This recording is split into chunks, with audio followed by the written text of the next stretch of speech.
Hi, my name's Tracy Adams. I'm doing my exercise for class for the walking tour, doing North Park, kind of centering a little bit more on information of El Cajon Boulevard.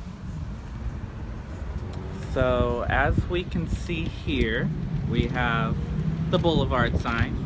The boulevard sign was erected in 1989 by the El Cajon Boulevard Business Association, which was formed in 1988 as a way to revitalize the area.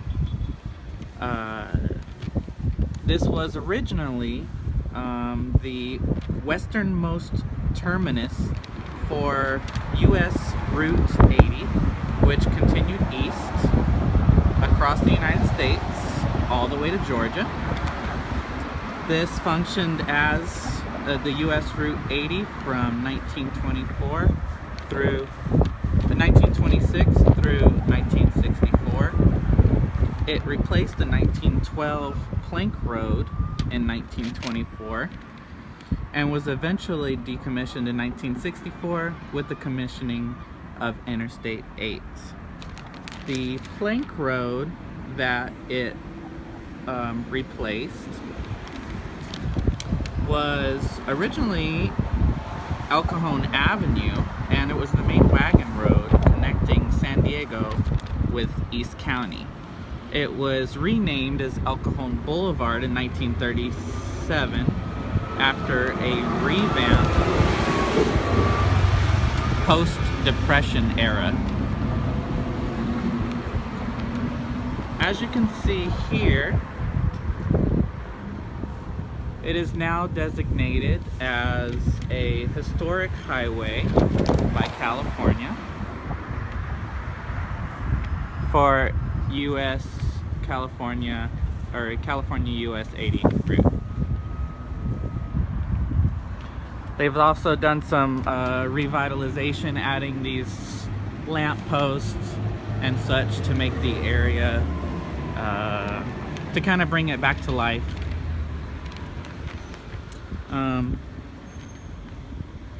This area is now part of North Park suburb, is part of the North Park suburb, which started its early life as a lemon grove just south of University Avenue. It was purchased by, this land was purchased by James Monroe Hartley in 1893. As the city began to border the grove, he began calling it Hartley North Park.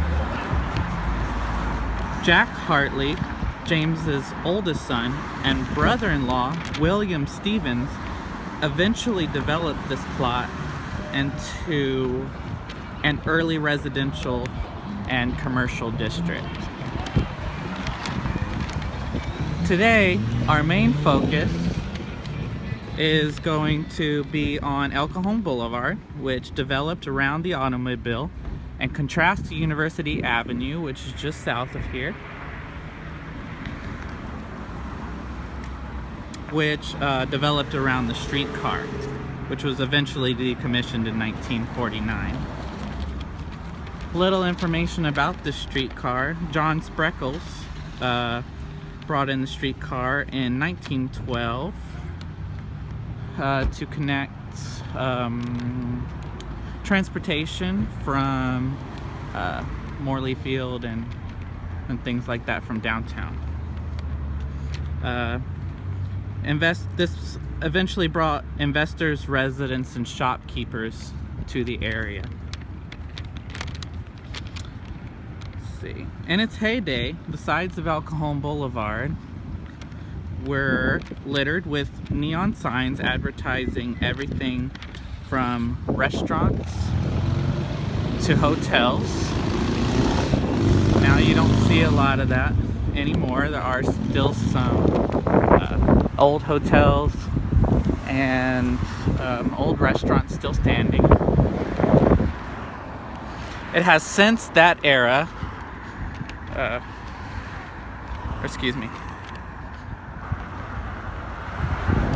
once the Interstate 8 freeway was commissioned in 19 1964, this area lost a lot of its business. So it kind of went downhill. It got a little seedy.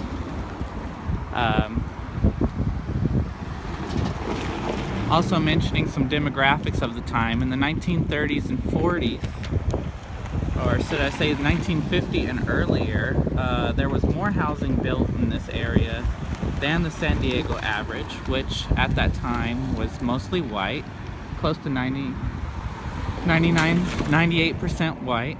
Of course, over the years it has changed greatly. This area is still mostly white, but is followed second closely by a Hispanic population, and then followed by others.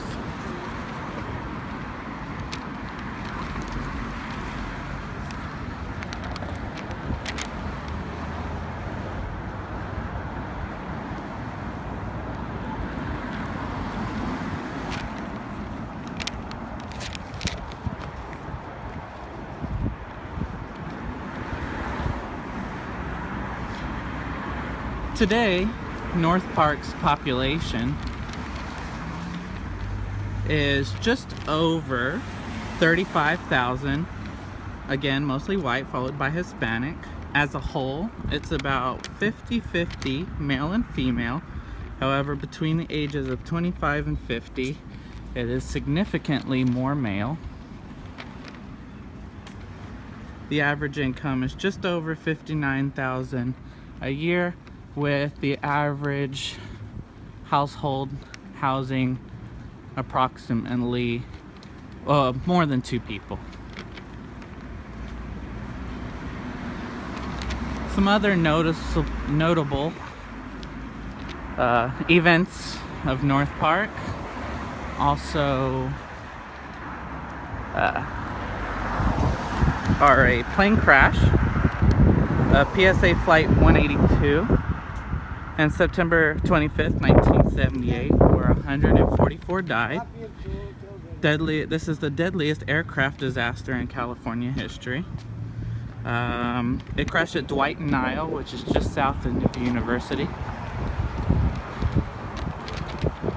Right now, what I'm trying to come up on is a notable landmark. It is the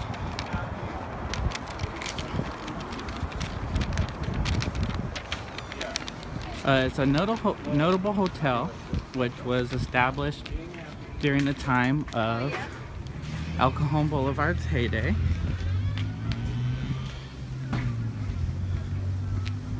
A car dealer and developer, Larry Imig,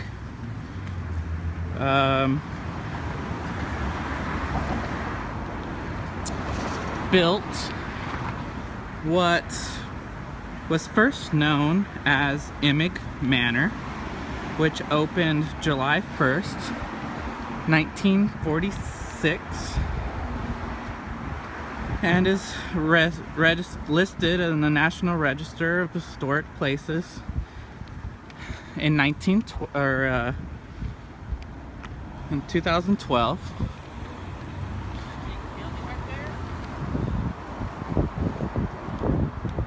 It'll be up just around this corner.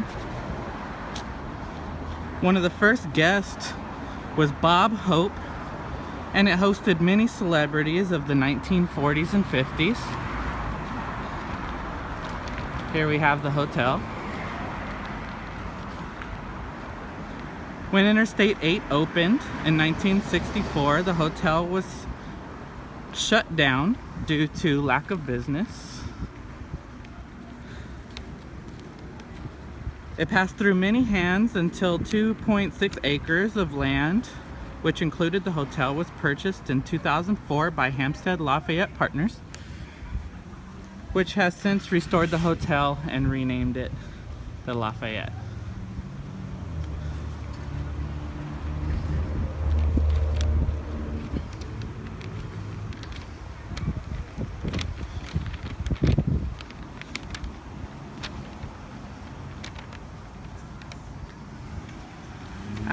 Besides the crash of PSA Flight 182, another notable Notable piece of history down this part of El Cajon Boulevard was a campaign ride by JF Kennedy, June 6, 1963.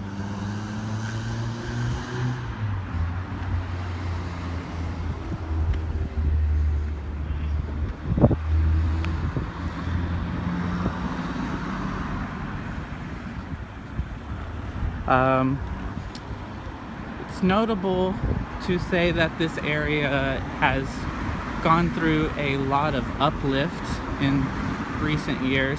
After the Interstate 8 was commissioned, much of the area was kind of fell into ruin. Less traffic coming down the road and stuff like that. There is lots of construction, and lastly, so that as not to run my video too long, I wanted to talk briefly about the water tower that you can see in the distance. It's officially named the University Heights Water Storage and Pumping Station. It's also listed on the National Register of Historic Places. It functioned from 1924 to 1967 and was known as the tallest tower in the world in 1924. Behind it now sits a park, which used to be a reservoir.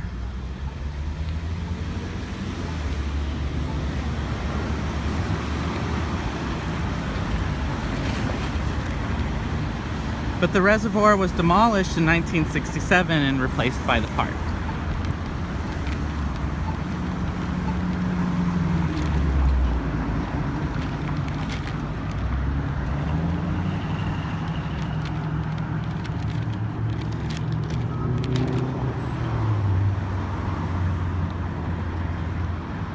And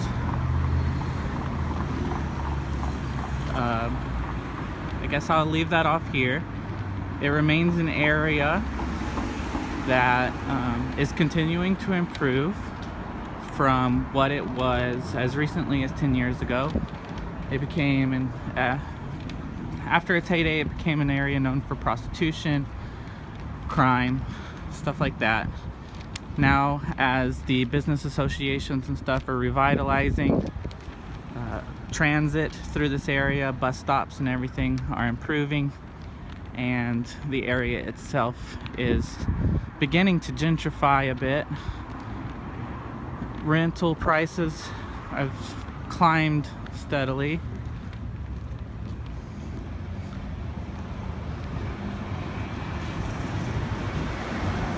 And I believe, as to not run too long, we will call that the end of the video. Thank you.